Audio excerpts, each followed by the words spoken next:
नमस्कार, स्वागत है आपका भारत लाइव में। मैं हूं आपके साथ विशाल यादव। बिहार विधान परिषद का चुनाव आपको पता है कि हाल ही में हुआ है, जो कि 12 एमएलसी हैं, राज्यपाल के कोटे से उनका मनोनयन हो गया है। और जो मनोनयन हुआ है आपको खबर पता भी है, हमने आपको खबर दिखाया भी है।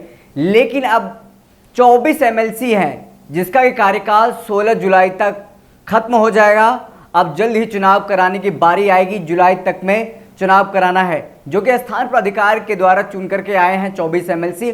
उनका नाम हम आपको बताएंगे, लेकिन इससे पहले आपको बता दें कि हर पार्टी अपने आप को मजबूत करने में लगी है। जिस तरह से विधानसभा की बात करें, सीटों का समीकरण रहा है, बीजेपी तीसरे नंबर की पार्टी बनकर के माफ कीजिएगा दूसरे नंबर की पार्टी बनकर के उभरी है, जेडीयू तीसरे नंबर की पार्टी बनकर उभरी है। लेकिन वहीं जेडीयू अपने आप को कमजोर समझ रही है। जिस तरह से 2015 का जो समीकरण रहा है विधानसभा का, उनमें जेडीयू को अच्छा सीटें आई थी, लेकिन इस बार 43 सीटों पर पहुंच गई है। खुद को मजबूत करने में लगी हुई है जेडीयू। बीजेपी भी खुद को मजबूत कर रही है। इसको लेकर के सभी पार्टियां अपने अपने बूथ स्तर पे, स्थानीय स्तर पे या फिर कैंप कार्यकर्ता स्तर पर मजबूत कर रही है। वहीं महागठबंधन की बात करें तो महागठबंधन के जो नेता हैं, नेता प्रतिपक्ष तेजस्वी यादव लगातार ये बात कर रहे हैं कि ये चोरी की सरकार है, फरेब की सरकार है, पीछे दरवाजे से, चोर के दरवाजे से बनी है सरकार, और जल्द ही मध्यावधि चुनाव होगा।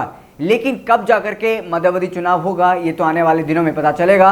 लेकिन हम एमएलसी चुनाव की बात कर रहे हैं। एमएलसी चुनाव 24 एमएलसी के पद खाली होने जा रहे हैं, जिसमें कि मुखिया, वार्ड पार्षद और जो जिला परिषद के सदस्य हैं वो इसमें चुनाव करेंगे, यानी कि वो इसमें वोट करेंगे। आपको बता दें 16 जुलाई को 24 ऐसे एमएलसी हैं जिनका कि कार्यकाल पूरा खत्म होने जा रहा है। सबसे पहले आपको मैं नाम बता दूं कि कौन कौन से वो एमएलसी हैं जिसका कि कार्यकाल खत्म होने जा रहा है। सबसे पहला नाम है मनोरमा देवी, जिसका ये कार्यकाल 16 जुलाई को खत्म होने जा रहा है।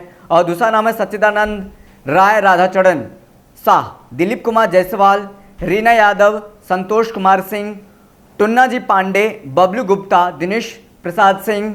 वहीं बात करें हम सुबोध कुमार, हरिनारायण चौधरी, राजेश राम, संजय प्रसाद, अशोक कुमार अग्रवाल, नूतन सिंह, सुमन कुमार, रजनीश कुमार और आदित्य कुमार पांडे के नाम शामिल हैं। आपको बता दें ये तमाम चेहरे हैं, तमाम नाम हैं, जिसका कि कार्यकाल, जो कि एमएलसी हैं अभी, उनका कार्यकाल 16 जुलाई को ख़त्म हो जाएगा और जुलाई तक, आखिरी तक ही ये इनका चुनाव भी कराना है। क्योंकि जिस तरह से लगातार इसको लेकर के अब तैयारियां चल रही है, अब तमाम जो अब मैंने आपको बात बताया कि तमाम अपने जो पार्टियां हैं वो अपने अपने स्तर पे चुनाव करा रही हैं। आपको बताया त्रिस्तरीय पंचायत राज संस्थाओं के प्रतिनिधित्व के द्वारा इन सीटों के लिए चुनाव संपन्न होता है।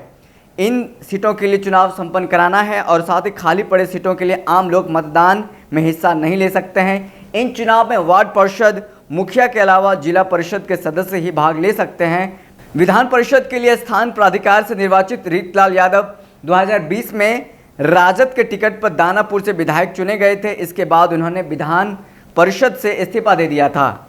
इसके बाद स्थानीय प्राधिकार की 4 सीटें जिसमें और खाली हैं, पटना, भागलपुर, बांका, सीतामढ़ी, शिवहर और दरभंगा खाली है। लगातार जिस तरह से प्रयास किया जा रहा है, कोशिश की जा रही है कि सुशासन की सरकार नीतीश कुमार, और लगातार विधानसभा में, विधान परिषद में हंगामे हो रहे हैं सत्ता पक्ष और विपक्ष में। वहीं अब 24 लोग यानी कि 24 एमएलसी का पद भरना है। अब कौन कौन पार्टियां हैं खुद को तैयार कर रही है, इसको लेकर के बाबा ने आपको तमाम चीज़ें भोरे भोर में समझाया होगा कि किस तरह से अब कहा जा रहा है कि 24 एमएलसी का चुनाव का असर बिहार में चुनावी रणनीति है, जो कि बिहार में राजनीति है, उस पर किस तरह से पड़ेगा। आपको बताएं बिहार में कौन कितने पानी में है और कितना पैठ है। ये नीतीश का लघु समीकरण हो या फिर लालू यादव का या फिर राजद का माई समीकरण हो, या फिर हम बंगाल में जो क्या कुछ यथास्थिति चल रही है, या फिर हम कहें चुनाव में क्या कुछ मजबूती दिखाती, दमखम भरती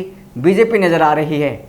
इसी तमाम चीज़ों को लेकर के अब एमएलसी का चुनाव होना है, जुलाई तक चुनाव संपन्न कराना है। मैंने आपको तमाम जो 24 नाम हैं उन नामों का मैं चर्चा कर दिया हूं। लगातार देखते रहें भारत लाइव और इसी तरह से आपका प्यार बना रहे। बहुत बहुत धन्यवाद। अगर ये वीडियो पसंद आई और वह बिहार के राजनीति और बिहारियत से सरोकार रखेनी तो सब्सक्राइब बटन दबा के चैनल के सब्सक्राइब कर ली। ओजे एगो घंटी बा, ओकरा बटन दबा देला से कुल सटीक और मारक खबर रुआ मुफ्त में मिल जाई। अगर रुआ पत्रकारिता के हमनी के नया प्रयोग में सहयोग कर चाहतानी तो ज्वाइन बटन दबा दी। पेटीएम नंबर नोट कर ली 9386816700। धन्यवाद।